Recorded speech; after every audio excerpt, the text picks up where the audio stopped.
Alors, je m'appelle Aurélie Bertillot, je suis associée gérante du cabinet KMH for Life.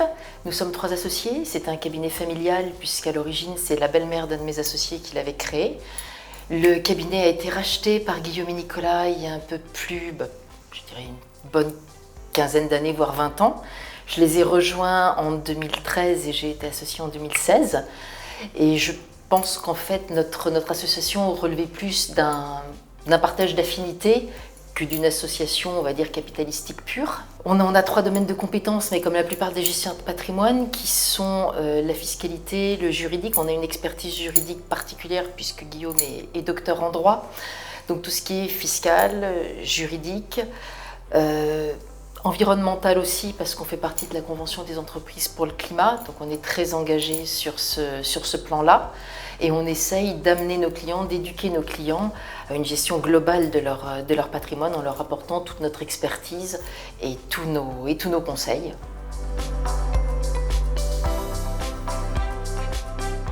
Alors elle est tout simplement primordiale, puisque majoritairement on a des gens qui n'ont pas les connaissances, tout simplement parce qu'on ne les leur apprend pas. Donc quand ils viennent nous voir, ils sont plutôt sur la défensive pour la plupart, avec une certaine forme d'appréhension, avec une idée de la finance qui est souvent soit galvaudée par les médias, soit galvaudée, on va dire, par des politiques plus ou moins conciliantes par rapport à ça. Et on est obligé de leur montrer que finalement on avance, en fait, que la finance c'est pas uniquement je gère votre capital, c'est je donne un sens en fait à votre patrimoine et j'amène ce patrimoine quelque part par rapport à ce que vous souhaitez. Mais pour qu'on y arrive, en fait, il faut que vous compreniez ce qu'on va vous expliquer. Il faut que vous compreniez la finance, il faut que vous compreniez les tenants et les aboutissants de chaque chose. Et donc ça, c'est peut-être ce qui va prendre le plus de temps. Une fois qu'on a leur aval et une fois qu'on a surtout leur appréhension du risque, leur capacité à prendre ou à ne pas prendre de risques, à ce moment-là, on peut les emmener, on peut les accompagner. Donc on va les accompagner sur tous les plans, suivant si ce sont des particuliers, suivant si ce sont des chefs d'entreprise, des associations, des fonds de dotation, puisqu'on a une spécificité concernant les fonds de dotation, on a la capacité de les mettre en place, ce que tout le monde ne fait pas, mais voilà, c'est quelque chose qui nous touche. Et à partir de là, on va... Est-ce que ça va être des revenus complémentaires? Est-ce que ça va être une famille recomposée qui veut protéger les enfants de chaque côté? Est-ce que ça va être une préparation de succession, transmission d'entreprise? Est-ce qu'on transmet aux enfants? Est-ce qu'on transmet à des étrangers? Enfin voilà, on va pouvoir travailler sur tous ces... à 360 degrés sur le patrimoine. Alors, on a 3 choses qui sont très différentes. On a tout d'abord, je dirais, la relation physique. En fait, nos clients, on les rencontre. On les rencontre tout au long de la relation qu'on va avoir avec eux. En général, c'est plutôt des relations long terme. En fait, vu l'âge du cabinet, on a parfois les grands-parents, les parents, les petits-enfants. Enfin, on peut travailler sur plusieurs générations. Mais dans tous les cas, on va à minima essayer de les voir une fois par an.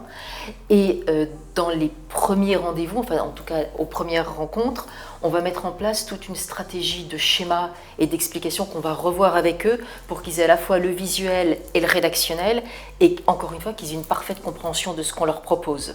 Donc ça, c'est vraiment l'aspect qui est interne au cabinet. En deuxième pilier, on pourrait dire qu'il y a tout ce qui est communication. Donc on communique sur les réseaux sociaux, on fait des posts, on fait des interviews, on fait une analyse des marchés et tout ça, on le diffuse à nos clients. Et enfin, KMH for Life fait partie d'un consortium qui s'appelle le Cercle UP6, qui réunit environ 23 cabinets aujourd'hui et qui gère en tout 2 milliards d'euros.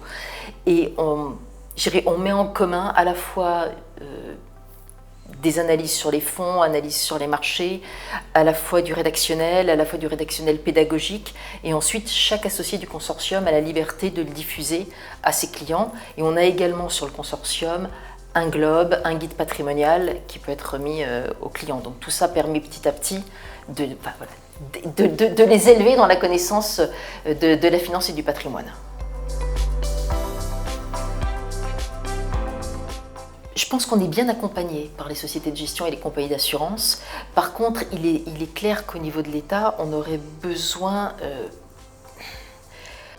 de choses plus pérennes principalement en termes de réglementation fiscale, fiscale générale, fiscale successorale, parce qu'on ne peut pas éduquer un client, essayer de lui faire comprendre quelque chose, si quand la stratégie est mise en place, 2 ans après, on vous change la loi.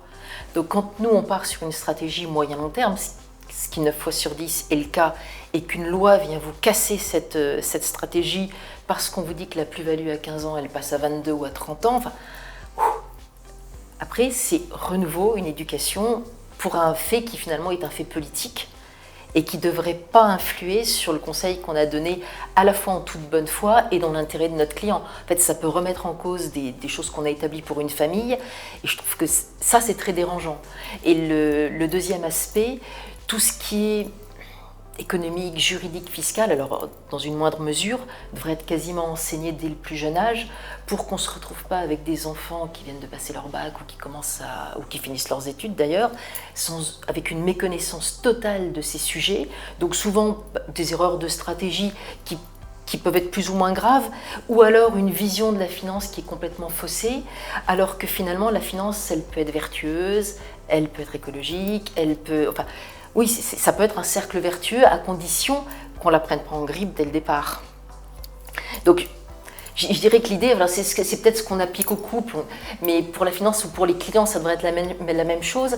C'est pas se regarder face à face, mais regarder ensemble dans la même direction. Et là, effectivement, peut-être qu'on va pouvoir avancer. Mais l'éducation me semble primordiale. Ouais.